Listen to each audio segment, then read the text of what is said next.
नमस्कार। आकाशवाणी से प्रस्तुत है समाचार संध्या।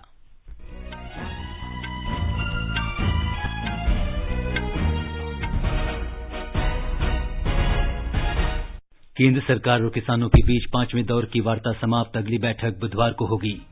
देश में कोविड-19 से स्वस्थ होने की दर 94.28% हुई। प्रधानमंत्री नरेंद्र मोदी 10 दिसंबर को नई दिल्ली में प्रस्तावित नए संसद भवन की आधारशिला रखेंगे। कोलकाता मेट्रो सोमवार से अपनी ट्रेनों के 190 फेरों को बढ़ाकर 204 करेगी। और क्रिकेट में कल सिडनी में भारत का 3 टी20 मैचों की श्रृंखला के दूसरे मैच में ऑस्ट्रेलिया से मुकाबला।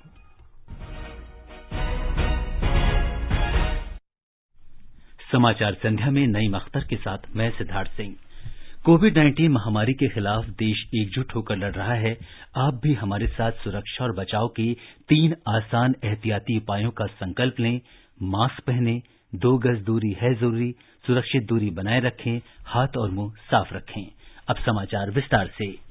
सरकार और किसान संगठनों के प्रतिनिधियों के बीच छठे तथा अगले दौर की बातचीत 9 दिसंबर को होगी। केंद्रीय कृषि मंत्री नरेंद्र सिंह तोमर ने बातचीत के बाद ये बात कही। हम लोग चाहते थे कि कुछ विषयों पर स्पष्टता से कुछ सुझाव हमें मिल जाएं, लेकिन बातचीत के दौर में ये संभव नहीं हो सका। अब 9 तारीख को पुनः ये बैठक होगी और हमने किसानों को कहा है कि सरकार आपके सभी पहलुओं पर विचार करेगी और हमारी कोशिश होगी कि समाधान का रास्ता हम खोजें। लेकिन समाधान का रास्ता खोजने में यह उपयुक्त होता कि किसान नेताओं के भी कुछ सुझाव मिल जाते तो हमको रास्ता निकालना थोड़ा आसान होता। केंद्र ने आज किसानों के मुद्दों पर उनके प्रतिनिधियों के साथ नई दिल्ली के विज्ञान भवन में 5वें दौर की बातचीत की। केंद्रीय कृषि मंत्री नरेंद्र सिंह तोमर ने कहा कि किसान संगठनों को न्यूनतम समर्थन मूल्य एमएसपी प्रणाली जारी रखने का आश्वासन दिया गया है। चर्चा बहुत अच्छे माहौल में हुई। हमने कहा है कि एमएसपी जारी रहेगी। एमएसपी पर किसी भी प्रकार का खतरा और इस पर शंका करना बेबुनियाद है, लेकिन फिर भी किसी के मन में कोई शंका है तो सरकार उसका समाधान करने के लिए पूरी तरह तैयार है। श्री तोमर ने विरोध कर रहे किसानों से अपना विरोध प्रदर्शन वापस लेने की अपील की। प्रधानमंत्री नरेंद्र मोदी ने कहा है कि कोविड महामारी के इस दौर में भी देश में रिकॉर्ड निवेश हुआ है और इसका अधिकांश हिस्सा तकनीकी क्षेत्र में हुआ है। उन्होंने कहा कि इससे स्पष्ट हो गया है कि दुनिया भारत को एक भरोसेमंद और होनहार सहयोगी के रूप में देखती है। उन्होंने कल पैन आईआईटी यूएसए द्वारा आयोजित आईआईटी 2020 ग्लोबल समिट में अपने मुख्य भाषण में ये बात कही। प्रधानमंत्री ने कहा कि सरकार देश में विज्ञान और प्रौद्योगिकी शिक्षा को बढ़ावा देने को प्रतिबद्ध है। उन्होंने कहा कि सरकार ने ये सुनिश्चित किया है कि आईआईटी एक मजबूत ब्रांड के रूप में स्थापित हो। श्री मोदी ने विभिन्न क्षेत्रों में सरकार द्वारा लाए गए कई महत्वपूर्ण सुधारों का उल्लेख किया। उन्होंने कहा कि कोविड के बाद का समय पुनः सीखने, पुनर्विचार करने और पुनर्आविष्कार का होगा। उन्होंने कहा कि महामारी का दौर उद्योग और शिक्षा जगत के बीच सहयोग से कई नवाचार सामने आए हैं। श्री मोदी ने कहा कि सरकार दक्षिण पूर्व एशिया और यूरोप में कई देशों के साथ काम कर रही है। प्रधानमंत्री ने कहा कि पैन आईआईटी आंदोलन की सामूहिक शक्ति आत्मनिर्भर भारत के सपने को गति दे सकती है। देश में कोविड संक्रमित लोगों की संख्या आज 4,10,000 से कम हो गई है। अब मरीजों की कुल संख्या 4,09,689 हो गई है। ये पिछले 136 दिनों में सबसे कम है। 22 जुलाई को कुल मरीज 4,11,133 थे। स्वास्थ्य मंत्रालय ने कहा है कि ऐसा लोगों की स्वस्थ होने की दर बढ़ने से हुआ है। इसके साथ ही देश में स्वस्थ होने की दर 94.28% हो गई है। पिछले 24 घंटों में 42,533 मरीजों के स्वस्थ होने के साथ इनकी कुल संख्या 90,58,822 हो गई है। भारतीय चिकित्सा अनुसंधान परिषद के अनुसार पिछले 24 घंटों के दौरान 11,57,000 से अधिक नमूनों का परीक्षण किया गया। अब तक कुल 14,58,00,000 से अधिक नमूनों की जांच की गई है। हरियाणा के स्वास्थ्य मंत्री अनिल विज कोविड-19 से संक्रमित हो गए हैं। उन्हें अंबाला कैंट के सिविल अस्पताल में भर्ती कराया गया है। स्वास्थ्य सेवाओं के महानिदेशक डॉक्टर सूरज भान ने इसकी पुष्टि की है। श्री विज ने हाल में अपने संपर्क में आए सभी लोगों से कोविड-19 की जांच कराने का आग्रह किया है। श्री विज ने अपने आप को कोविड-19 की वैक्सीन के तीसरे परीक्षण के लिए पंजीकृत कराया था। उन्हें हाल ही में कोवैक्सीन दवा दी गई थी। वैक्सीन विकसित करने वाली कंपनी भारत बायोटेक ने कहा है कि कोवैक्सीन के परीक्षण के लिए दवा की 2 खुराक चाहिए और ये 28 दिन के अंतराल पर दी जाती है। वैक्सीन की प्रभावशीलता दूसरी खुराक के 14-15 दिन के बाद तय होती है। पूरा परिणाम आने में 42 दिन लगते हैं। महाराष्ट्र के राज्यपाल भगत सिंह कोश्यारी ने आज राजभवन में आयोजित एक समारोह में मुंबई के लोगों की सेवा के लिए एक मोबाइल मेडिकल वैन जनता को समर्पित की। ये वैन मुंबई के तकरीबन 20 स्लम इलाकों में मुफ्त स्वास्थ्य जांच, दवा और चश्मा उपलब्ध कराएगी तथा आवश्यक ऑपरेशन का प्रबंध करेगी। हमारी संवाददाता ने बताया है कि भारतीय सामान्य बीमा निगम ने ये वैन RKHIV तथा ads research and care centre को भेंट में दी है। आज मोबाइल मेडिकल वैन को हरी झंडी दिखाते हुए महाराष्ट्र के राज्यपाल भगत सिंह कोश्यारी ने जरूरतमंदों को चिकित्सा सेवा प्रदान करने के लिए RKHIV और एड्स अनुसंधान तथा देखभाल केंद्र की सराहना की। राज्यपाल ने कहा कि गरीबों, जरूरतमंदों और बीमार लोगों के लिए समर्पित कार्य एक अनंत संतोष देता है। उन्होंने कोरोना महामारी के दौरान 1 करोड़ से अधिक लोगों के लिए भोजन और राशन की व्यवस्था करने के लिए संगठन की सराहना की। इस अवसर पर RKHIV और एड्स अनुसंधान तथा देखभाल केंद्र के अध्यक्ष डॉक्टर धर्मेंद्र कुमार ने बताया कि इस केंद्र ने देश भर में 27,000 से अधिक चिकित्सा शिविरों का आयोजन करने का विश्व रिकॉर्ड बनाया है। उन्होंने कहा कि इन शिविरों से देश के 3.5 करोड़ से अधिक लोग लाभान्वित हुए हैं। इस अवसर पर राज्यपाल ने कोरोना योद्धाओं का भी सत्कार किया। स्वीटी जैन, आकाशवाणी समाचार, मुंबई। प्रधानमंत्री नरेंद्र मोदी ने कहा है कि अगले कुछ दिन में भारत में कोविड महामारी से बचाव के लिए टीका उपलब्ध हो जाएगा। महामारी के बारे में वर्चुअल सर्वदलीय बैठक में कल श्री मोदी ने कहा कि भारतीय वैज्ञानिकों को पूरा भरोसा है कि अगले कुछ सप्ताह में वो कोरोना महामारी के लिए टीके का विकास कर लेंगे। प्रधानमंत्री ने कहा कि देश में अभी महामारी के 8 संभावित टीकों का विकास परीक्षण के विभिन्न चरणों में है। श्री मोदी ने कहा कि सारी दुनिया कोरोना महामारी के किफायती और कारगर टीके की भारत से उम्मीद कर रही है। भारत के वैज्ञानिक अपनी सफलता को लेकर बहुत ही आश्वस्त हैं। उनका कॉन्फिडेंस लेवल बहुत ही मजबूत है। अभी अन्य देशों की कई वैक्सीनों के नाम बाजार में हम सब सुन रहे हैं, लेकिन फिर भी दुनिया की नजर कम कीमत वाली सबसे सुरक्षित वैक्सीन पर है और इस वजह से स्वाभाविक है पूरी दुनिया की नजर भारत पर भी है। श्री मोदी ने कहा कि वैज्ञानिक समुदाय के सहयोगपूर्ण प्रयासों से भारत निकट भविष्य में बड़े पैमाने पर टीकाकरण के लिए वैकल्पिक टीका बना लेगा। प्रधानमंत्री ने कहा कि अनुसंधान से जुड़े वैज्ञानिकों से टीके को मंजूरी मिल जाने के बाद ही टीकाकरण कार्यक्रम शुरू किया जाएगा। भारत ने एक विशेष सॉफ्टवेयर भी बनाया है, कोविन, जिसमें कोरोना वैक्सीन के लाभार्थी वैक्सीन के उपलब्ध स्टॉक और स्टोरेज से जुड़ी रियल टाइम इंफॉर्मेशन रहेगी। भारत में कोरोना वैक्सीन की रिसर्च से जुड़े दायित्व के लिए विशेष टास्क फोर्स का गठन किया गया और वैक्सीन से जुड़े अभियान का दायित्व नेशनल एक्सपर्ट ग्रुप को दिया गया। इसमें टेक्निकल एक्सपर्ट्स हैं, केंद्र सरकार के संबंधित मंत्रालयों और विभागों के अधिकारी हैं, प्रत्येक जोन के हिसाब से राज्य सरकारों के भी प्रतिनिधि हैं। ये नेशनल एक्सपर्ट ग्रुप राज्य सरकारों के साथ मिलकर के काम कर रहा है। श्री मोदी ने कहा कि देश में सबसे पहले स्वास्थ्य कर्मियों और महामारी से निपटने में लगे अग्रिम पंक्ति के योद्धाओं को टीके लगाए जाएंगे। प्रधानमंत्री ने बताया कि टीकाकरण कार्यक्रम की विस्तृत प्राथमिकता सूची राज्यों और केंद्र शासित प्रदेशों के सहयोग से तैयार की जाएगी। उन्होंने कहा कि टीकों का मूल्य राज्य सरकारों के परामर्श से तय किया जाएगा और आम लोगों के स्वास्थ्य को सर्वोच्च प्राथमिकता दी जाएगी।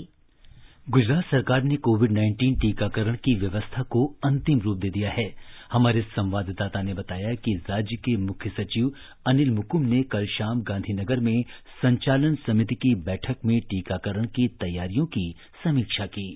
आधिकारिक सूत्रों के अनुसार गुजरात सरकार ने आने वाले हफ्तों में कोविड-19 के टीकाकरण के लिए अपने प्रशासन को चुस्त दुरुस्त कर दिया है। राज्य सरकार द्वारा टीके के संग्रह के लिए कुल 47 स्टोर स्थापित किए गए हैं, जिसमें से 6 क्षेत्रीय स्तर पर और 41 जिला और नगर निगमों के स्तर पर स्थित है। राज्य सरकार द्वारा दुर्गम इलाकों में टीके पहुंचाने के लिए 2189 कोल्ड चेन पॉइंट्स भी तैयार किए गए हैं। स्टोरेज स्टोर्स पर स्थापित सामग्री का टेक्निकल ऑडिट पूरा कर लिया गया है। केंद्र सरकार की मार्गदर्शिका के अनुसार प्रथम चरण में 3,96,000 स्वास्थ्य कर्मचारियों को टीका दिया जाएगा। इनमें 1,25,000 निजी स्वास्थ्य कर्मचारी भी शामिल है। दूसरे चरण में फ्रंटलाइन वर्कर्स को टीका दिया जाएगा, जिसमें पुलिस कर्मचारी, सफाई कर्मचारी और राजस्व कर्मचारी शामिल है। योगेश पंड्या, आकाशवाणी समाचार, अहमदाबाद। असम में स्वास्थ्य विभाग ने कोरोना की वैक्सीन के वितरण की व्यापक योजना तैयार की है। राज्य के वरिष्ठ स्वास्थ्य अधिकारियों ने हमारे संवाददाता को बताया कि वैक्सीन की 3 करोड़ 71 लाख खुराक के भंडारण की व्यवस्था की गई है। असम में कोविड के खिलाफ काम कर रहे 3% फ्रंटलाइन वर्कर का ऑनलाइन पंजीकरण पूरा हो चुका है, जिन्हें पहले चरण में वैक्सीन मिलेगी। गुवाहाटी में राज्य स्तरीय वैक्सीन स्टोर के अलावा स्वास्थ्य विभाग गुवाहाटी, ग्वालपारा, डिब्रूगढ़, तेजपुर और सिलचर में 5 क्षेत्रीय वैक्सीन स्टोर भी संचालित कर रहा है। कोल्ड चेन सिस्टम को बनाए रखने के लिए सुसज्जित वैक्सीन डिलीवरी वैन जल्द ही अधिग्रहित की जाएगी। इसके अलावा टीकाकरण से पहले स्वास्थ्य कर्मियों के लिए प्रशिक्षण शुरू करने की भी तैयारी की जा रही है। मानस प्रतिम शर्मा, आकाशवाणी समाचार, गुवाहाटी। विश्व स्वास्थ्य संगठन को उम्मीद है कि 2021 की पहली तिमाही तक विश्व में कोविड के टीकों की 50 करोड़ खुराक उपलब्ध हो जाएगी। ये जानकारी संगठन की मुख्य वैज्ञानिक सौम्या स्वामीनाथन ने कल जिनेवा में दी। अब तक विश्व के 189 देश कोवैक्स कार्यक्रम में जुड़ चुके हैं, जो टीकों का समान वितरण सुनिश्चित करने का प्रयास करता है। सौम्या स्वामीनाथन ने बताया कि 2021 के अंत तक कम से कम 2 अरब खुराक उपलब्ध कराने की योजना है, जो इस कार्यक्रम से जुड़े देशों की 20% आबादी का टीकाकरण करने के लिए पर्याप्त होगा। अंडमान निकोबार द्वीप समूह में हेलीकॉप्टर, जहाज या सड़क मार्ग से यात्रा करने वाले अंतर्द्वीपीय यात्रियों के लिए कोविड-19 रैपिड एंटीजन टेस्ट के लिए शुल्क 500 रुपये से घटाकर 200 रुपये कर दिया गया है। हालांकि पोर्ट ब्लेयर हवाई अड्डे पर मुख्य भूमि से आने वाले यात्रियों को परीक्षण के लिए 500 रुपये का भुगतान करना जारी रहेगा। इसके अलावा कोविड परीक्षण की नकारात्मक रिपोर्ट केवल 3 दिन के लिए मान्य होगी। यह निर्णय 7 दिसंबर से लागू होगा। द्वीपों में सक्रिय मामलों की संख्या में गिरावट को देखते हुए यह निर्णय लिया गया है। एक द्वीप से दूसरे द्वीप जाने वाले सभी यात्रियों को अपनी यात्रा शुरू करने से पहले रैपिड एंटीजन टेस्ट करवाना होगा। पोर्ट ब्लेयर हवाई अड्डे पर मुख्य भूमि से आने वाले सभी यात्रियों की जांच की जा रही है।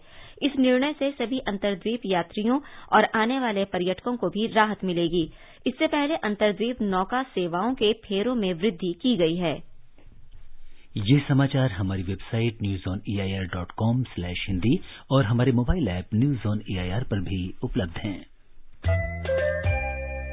सामान पैक कर दिया है, अपना ख्याल रखिएगा। और आप यहाँ परिवार का, माँ को अस्पताल लेके जाना है। और पैसे? अरे मैं ही तो जा रहा हूँ शहर। माँ का आयुष्मान भारत कार्ड तो यहीं छोड़े जा रहा हूँ ना। तो इससे यहाँ भी मुफ्त इलाज मिलेगा? हमारी ऐसी ही जरूरतों को समझकर प्रधानमंत्री जी ने कहा है। आयुष्मान भारत योजना के साथ एक बहुत बड़ी विशेषता पोर्टेबिलिटी की सुविधा भी है।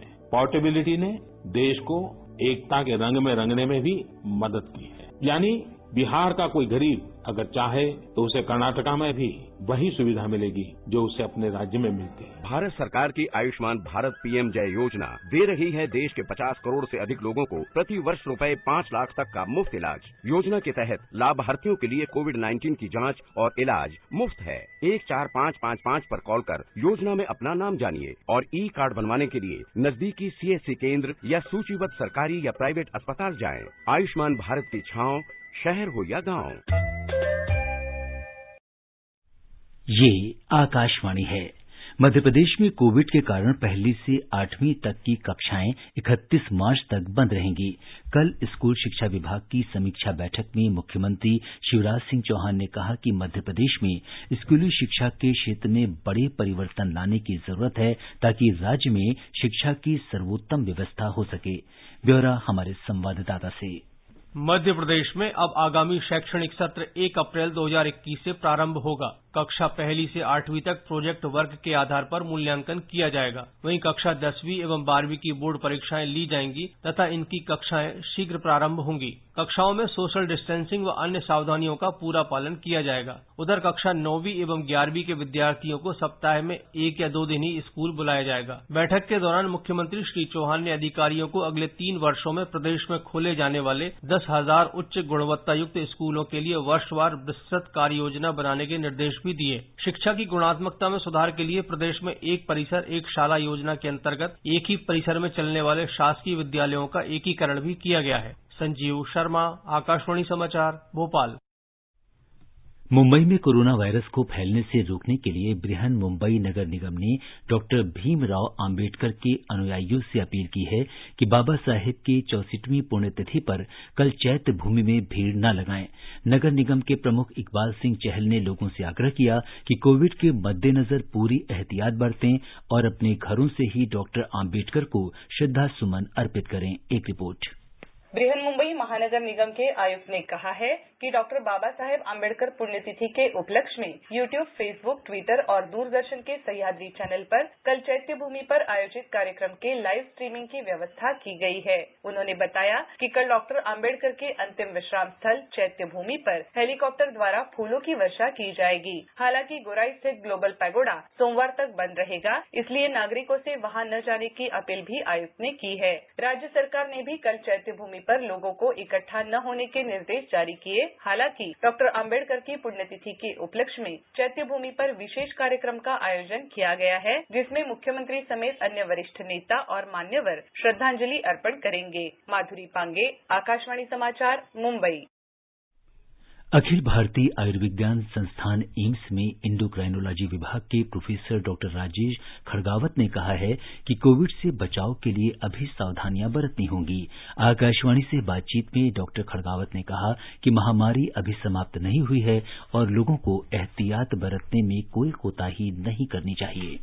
ये एक ऐसी बीमारी है जिसका बहुत अच्छा इलाज हमारे पास नहीं है, लेकिन हमारे पास बहुत सारे ऐसे स्टेप्स हैं जिससे हम इजीली बच सकते हैं। और सबसे बड़ा जो कदम हम उठा सकते हैं वो ये है कि हम एक दूसरे से दूरी बनाए रखें, और दूसरा कि हमें मास्क पहनना है, फेस कवर करके रखना है। इसके अलावा हमें ये करना है कि हम आंख, नाक, मुंह को नहीं छुएं, बार बार मास्क को नहीं छुएं, बार बार हाथ को धोते रहें। और हो सकता है आने वाले समय में कोरोना की वैक्सीन आ जाए, लेकिन जब तक ये वैक्सीन नहीं आती है हमें ये भूलना नहीं है कि कोरोना गया नहीं है, और ये सारे कदम हमें एहतियात के तौर पर उठाने हैं ताकि हम कोरोना से बच सकें। ये समाचार आकाशवाणी से प्रसारित किए जा रहे हैं। ताजा समाचार जानने के लिए आप हमारे Twitter handle @AIR News Hindi को फॉलो कर सकते हैं। चलो मिलकर एक शुरुआत करें, चलो एक फैसला आज करें, मास्क नहीं तो टोकेंगे, कोरोना को रोकेंगे, चलो एक इरादा करते हैं, चलो कुछ वादा करते हैं, मास्क नहीं तो टोकेंगे, कोरोना को रोकेंगे।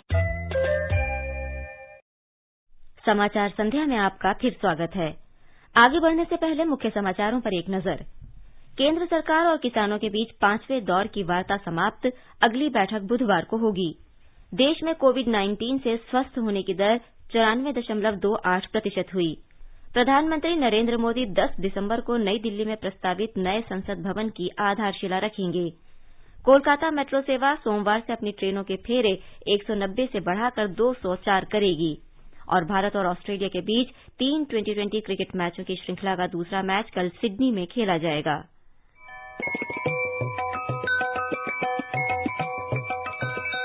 क्या आप ताजा घटनाक्रम को जानना चाहते हैं?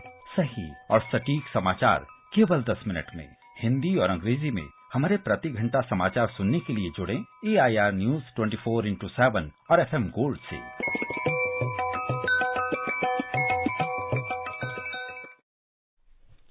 प्रधानमंत्री नरेंद्र मोदी इस महीने की 10 तारीख को नई दिल्ली में प्रस्तावित नए संसद भवन की आधारशिला रखेंगे। लोकसभा अध्यक्ष ओम बिरला ने बताया कि नए भवन का निर्माण अगले 100 वर्ष की जरूरतों को ध्यान में रखकर किया जा रहा है उन्होंने बताया कि नए संसद भवन की निर्माण लागत 971 करोड़ रुपए होगी, जिसमें समितियों के कक्षों और राजनीतिक दलों के कार्यालयों के लिए अधिक जगह मिलेगी। उन्होंने कहा कि ये भवन आत्मनिर्भर भारत के लोकतंत्र का मंदिर होगा, जिसमें राष्ट्र की विविधता परिलक्षित होगी। उन्होंने कहा कि नया भवन पुराने संसद भवन से 17,000 वर्ग मीटर बड़ा होगा।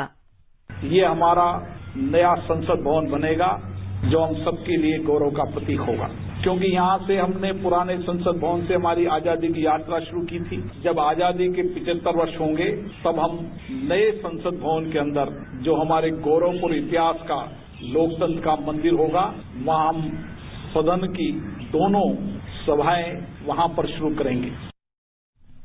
कोलकाता में लोगों के लिए यात्री सुविधाएं बढ़ाने के लिए कोलकाता मेट्रो ने सोमवार से मेट्रो के अतिरिक्त फेरों और उनका समय बढ़ाने का फैसला किया है। सोमवार से शनिवार तक कोलकाता मेट्रो रेल प्रतिदिन 190 फेरों के बजाय 204 फेरे लगाएगी। एक ट्वीट में रेल मंत्री पीयूष गोयल ने सेवाओं का विस्तार करने के लिए कोलकाता मेट्रो की प्रशंसा की है। रेल मंत्रालय के अनुसार सुबह और शाम के अतिव्यस्त समय के दौरान हर 7 मिनट में मेट्रो सेवा उपलब्ध होगी। वरिष्ठ नागरिकों, महिलाओं और 15 साल से कम उम्र के बच्चों के लिए पूरे दिन ई पास की आवश्यकता नहीं होगी। अन्य सभी यात्रियों के लिए सुबह 7 बजे से 8:30 और शाम को 8 बजे के बाद ई पास की आवश्यकता नहीं होगी। इस समय पर कोई टोकन जारी नहीं किया जाएगा और केवल स्मार्ट कार्ड का उपयोग किया जाएगा। प्रधानमंत्री नरेंद्र मोदी सोमवार को 11:30 बजे वीडियो कॉन्फ्रेंस के जरिए आगरा में आगरा मेट्रो परियोजना के निर्माण कार्य का उद्घाटन करेंगे। आगरा मेट्रो परियोजना में 29.4 किलोमीटर लंबे 2 गलियारे होंगे, जो प्रमुख पर्यटन स्थलों ताजमहल, आगरा किला और सिकंदरा को रेलवे स्टेशन तथा बस अड्डों से जोड़ेंगे। परियोजना की कुल लागत अनुमानित 8,379 करोड़ रुपए होगी। ये 5 वर्ष में पूरी की जाएगी। एक रिपोर्ट। आकाशवाणी से विशेष बातचीत में Uttar Pradesh metro rail corporation के प्रबंध निदेशक कुमार केशव ने कहा कि आगरा मेट्रो पर्यटन के लिए एक वरदान साबित होगी और पहले प्रायोरिटी सेक्शन में ताजमहल से लेकर जामा मस्जिद तक मेट्रो ट्रेन लगभग 3 साल में चलेगी। इसमें 3 एलिवेटेड स्टेशन और 3 अंडरग्राउंड स्टेशन है, आगरा फोर्ट, ताजमहल एंड जामा मस्जिद। ये वर्क अब शुरू होने जा रहा है। पहले एलिवेटेड होगा, फिर अंडरग्राउंड, और क्योंकि अंडरग्राउंड है तो इसके कंस्ट्रक्शन में थोड़ा टाइम ज्यादा लगता है। तो हम ये एंटिसिपेट करते हैं कि हम प्रायोरिटी सेक्शन का वर्क जो है करीब 3 से 3.5 साल में कंप्लीट करेंगे। उन्होंने कहा कि पहली बार यूनेस्को के दिशा निर्देशों के मुताबिक पुरातत्व सर्वेक्षण विभाग और IIT मद्रास के साथ मिलकर हेरिटेज इम्पैक्ट असेसमेंट भी किया गया है। आगरा उत्तर प्रदेश के उन शहरों में शामिल है जहां प्रदूषण काफी अधिक है और मेट्रो चलने से शहर के प्रदूषण के स्तर को कम करने में निश्चित तौर पर मदद मिलेगी। सुशील चंद्र तिवारी, आकाशवाणी समाचार, लखनऊ। आकाशवाणी का समाचार सेवा प्रभाग आज से वर्ष की प्रमुख घटनाओं की वार्षिक श्रृंखला ईयर एंडर 2020 शुरू कर रहा है। वैश्विक महामारी कोविड-19 इस साल की सबसे बड़ी खबर रही है और प्रधानमंत्री नरेंद्र मोदी के प्रखर नेतृत्व में भारत ने इस महामारी के खिलाफ संघर्ष किया। भारत में प्रति 10 लाख जनसंख्या पर कोविड-19 का संक्रमण और उससे होने वाली मौतें कई विकसित देशों की तुलना में बहुत कम हैं।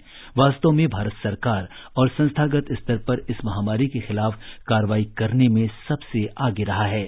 आकाशवाणी से बात करते हुए नीति आयोग के सदस्य डॉक्टर वीके पॉल ने कहा कि भारत ने कोरोना महामारी के खिलाफ पिछले 9 महीने के दौरान क्रमबद्ध, चरणबद्ध और अति सक्रिय तरीके से कार्रवाई की है। उन्होंने कहा कि इन उपायों से कोविड संक्रमण के लाखों मामलों से बचा जा सका और कई लोगों का जीवन बचाया जा सका।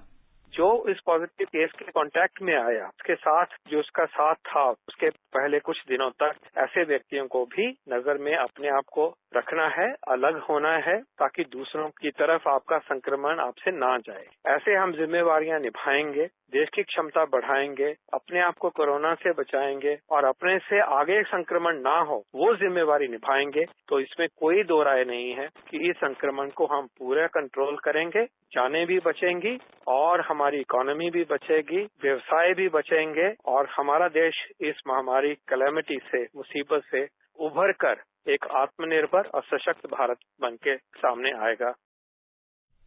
वैश्विक महामारी के खिलाफ युद्ध में केंद्र सरकार के त्वरित निर्णयों पर पेश है हमारे संवाददाता की ये रिपोर्ट। कोरोना वायरस के प्रसार को रोकना एक बड़ी चुनौती रही है और भारत इस चुनौती का सामना करने के लिए प्रधानमंत्री के नेतृत्व में खड़ा रहा। 20 मार्च को नरेंद्र मोदी ने राष्ट्र को संबोधित किया और जन भागीदारी की अनोखी पहल जनता कर्फ्यू का आह्वान किया। लोगों ने जबरदस्त उत्साह के साथ इसका पालन किया, जिसने देश को आने वाले लॉकडाउन के लिए मानसिक रूप से तैयार किया। इसके बाद 24 मार्च को देश में लॉकडाउन की घोषणा की गई। लॉकडाउन की इस अवधि का उपयोग कोविड-19 के लिए स्वास्थ्य सुविधाओं के निर्माण के लिए किया गया। इस दौरान कोविड-19 के इलाज के लिए 15,362 समर्पित कोविड स्वास्थ्य सुविधाएं, लगभग 15,40,000 आइसोलेशन बेड, 2,70,000 ऑक्सीजन युक्त बेड और 78,000 आईसीयू बेड का निर्माण किया गया। नागरिकों की सुरक्षा सुनिश्चित करने के लिए इस संबंध में स्क्रीनिंग, क्वारंटीन, आइसोलेशन, परामर्श और दिशा निर्देश जारी किए गए। डॉक्टर, पैरामेडिक्स, स्वास्थ्य कर्मचारी और फ्रंट लाइन कार्यकर्ताओं ने अपना अहम योगदान दिया। टेस्ट, ट्रैक तथा ट्रीट को मूल मंत्र बनाया गया। जहां जनवरी में केवल एक प्रयोगशाला काम कर रही थी, अब 2,000 से ज्यादा प्रयोगशालाएं काम कर रही हैं। प्रतिदिन 10 लाख से ज्यादा जांच किए जा रहे हैं। भारत अब मास्क, पीपीई किट तथा वेंटिलेटर के उत्पादन में आत्मनिर्भर हो चुका है। आनंद कुमार, आकाशवाणी समाचार, दिल्ली। केंद्रीय मंत्री प्रकाश जावड़ेकर ने कहा है कि भारत ने मृदा स्वास्थ्य के क्षेत्र में महत्वपूर्ण कार्य कर बहुत से देशों के लिए मिसाल कायम की है। विश्व मृदा दिवस के अवसर पर आज एक ट्वीट में श्री जावड़ेकर ने कहा कि विश्व में मृदा स्वास्थ्य के बारे में जागरूकता फैलाने की आवश्यकता है। महाराष्ट्र के कृषि मंत्री दादा भूसे ने जिलाधिकारियों और लोक सेवकों से कहा है कि किसानों को मृदा जांच का महत्व समझाने के लिए जागरूकता अभियान चलाएं। आज विश्व मृदा दिवस के अवसर पर श्री भूसे ने कहा कि किसानों को मृदा का स्वास्थ्य ठीक रखने के लिए उर्वरकों के उपयोग की सही जानकारी होनी चाहिए। आकाशवाणी से बातचीत में नीति आयोग के सदस्य प्रोफेसर रमेश चंद्र ने कहा कि मृदा प्रबंधन के क्षेत्र में कई चुनौतियां हैं। कृषि का जो हमारे प्राकृतिक संसाधन है, जैसे जमीन है, पानी है, इनका एक बहुत ही नजदीक का रिश्ता है और दोनों की आपस में सिनर्जी है। जब सॉइल अच्छी होती है तो कृषि की उत्पादकता अच्छी होती है। यदि हम कृषि अच्छी तरह से करते हैं तो हम सॉइल पे भी कोई नेगेटिव या कोई गलत प्रभाव नहीं डालते। सॉइल जो है, हमें ये रिकॉग्नाइज करना चाहिए कि वो एक लिविंग मैटर है। सॉइल में ये एक बैलेंस तरीके से सॉइल को हम न्यूट्रिशन देते हैं, उसमें एक संतुलन रखना चाहिए। केमिकल फर्टिलाइजर हम देते हैं, लेकिन उसके साथ साथ हमें जो इनऑर्गेनिक सोर्सेज हैं उनको भी यूज करना चाहिए। झारखंड भी माल और सेवा कर जीएसटी से अर्जित राजस्व की कमी को दूर करने के लिए विकल्प 1 को अपनाने वाले राज्यों में शामिल हो गया है। सभी 28 राज्यों और विधानसभा वाले 3 केंद्र शासित प्रदेशों ने विकल्प 1 अपनाने का निर्णय लिया है। झारखंड को जीएसटी की वसूली में आई कमी की भरपाई के लिए विशेष ऋण विंडो के माध्यम से 1,689 करोड़ रुपए प्राप्त होंगे। केंद्र सरकार ने जीएसटी के अंतर्गत राजस्व की कमी की भरपाई के लिए विशेष ऋण विंडो की व्यवस्था की है। ये व्यवस्था इस वर्ष 23 अक्टूबर से लागू है। केंद्र सरकार राज्यों की ओर से 5 किस्तों में 30,000 करोड़ रुपए कर्ज ले चुकी है, जिसे विकल्प 1 चुनने वाले राज्यों और केंद्र शासित प्रदेशों को दिया जा चुका है। भारत और ऑस्ट्रेलिया के बीच दूसरा 2020 अंतर्राष्ट्रीय क्रिकेट मैच कल सिडनी में खेला जाएगा। चोटिल ऑलराउंडर रविंद्र जडेजा की जगह शार्दुल ठाकुर को टीम में शामिल किया गया है। 3 मैचों की श्रृंखला में भारत पहला मैच जीतकर 1-0 से आगे है। इस मैच का आंखों देखा हाल आकाशवाणी से दोपहर 1:15 से प्रसारित किया जाएगा। इसे एफएम रेनबो, राजधानी चैनल सहित अतिरिक्त मीटरों पर सुना जा सकता है। प्रसार भारती के यूट्यूब चैनल पर भी इसका प्रसारण होगा। तमिलनाडु और पुदुचेरी में चक्रवाती तूफान निवर के कारण हुए नुकसान का जायजा लेने के लिए गठित अंतर मंत्रालयी केंद्रीय दल चेन्नई पहुंच गया है। केंद्रीय गृह मंत्रालय में संयुक्त सचिव आशुतोष अग्निहोत्री की अध्यक्षता वाले इस दल में कृषि, राजमार्ग, वित्त, ऊर्जा, ग्रामीण विकास, मछली पालन और जल संसाधन विभागों के प्रतिनिधि शामिल हैं। और अब एक नजर कल के मौसम पूर्वानुमान पर। दिल्ली में सुबह हल्का कोहरा छाया रहेगा। तापमान 12 और 28 डिग्री सेल्सियस के बीच रहने के आसार हैं। मुंबई में न्यूनतम तापमान 18 और अधिकतम 34 डिग्री सेल्सियस के आसपास रहने का अनुमान है। चेन्नई में आमतौर पर बादल छाए रह सकते हैं और न्यूनतम तापमान 21 और अधिकतम 24 डिग्री सेल्सियस रहने के आसार हैं। कोलकाता में कहीं कहीं बादल छाए रह सकते हैं। श्रीनगर में न्यूनतम तापमान 1 डिग्री तथा अधिकतम 8 डिग्री सेल्सियस तक रहने के आसार हैं। जम्मू में न्यूनतम तापमान 10 डिग्री और अधिकतम 24 डिग्री सेल्सियस के बीच रह सकता है। लेह में न्यूनतम तापमान जमाव बिंदु से 7 डिग्री सेल्सियस कम जबकि अधिकतम तापमान 4 डिग्री सेल्सियस रहने का अनुमान है। गिलगित में न्यूनतम तापमान 1 डिग्री सेल्सियस और अधिकतम 13 डिग्री सेल्सियस के बीच रह सकता है। मुजफ्फराबाद में सामान्यतः बादल छाए रह सकते हैं। तापमान 6 से 18 डिग्री सेल्सियस के बीच रहने की संभावना है। अंत में मुख्य समाचार एक बार फिर। केंद्र सरकार और किसानों के बीच 5वें दौर की वार्ता समाप्त। अगली बैठक बुधवार को होगी। देश में कोविड-19 से स्वस्थ होने की दर 94.28% हुई। प्रधानमंत्री नरेंद्र मोदी 10 दिसंबर को नई दिल्ली में प्रस्तावित नए संसद भवन की आधारशिला रखेंगे। कोलकाता मेट्रो सेवा सोमवार से अपनी ट्रेनों के फेरे 190 से बढ़ाकर 204 करेगी और भारत और ऑस्ट्रेलिया के बीच 3 2020 क्रिकेट मैचों की श्रृंखला का दूसरा मैच कल सिडनी में खेला जाएगा। इसके साथ ही समाचार संध्या का ये अंक समाप्त हुआ। नमस्कार।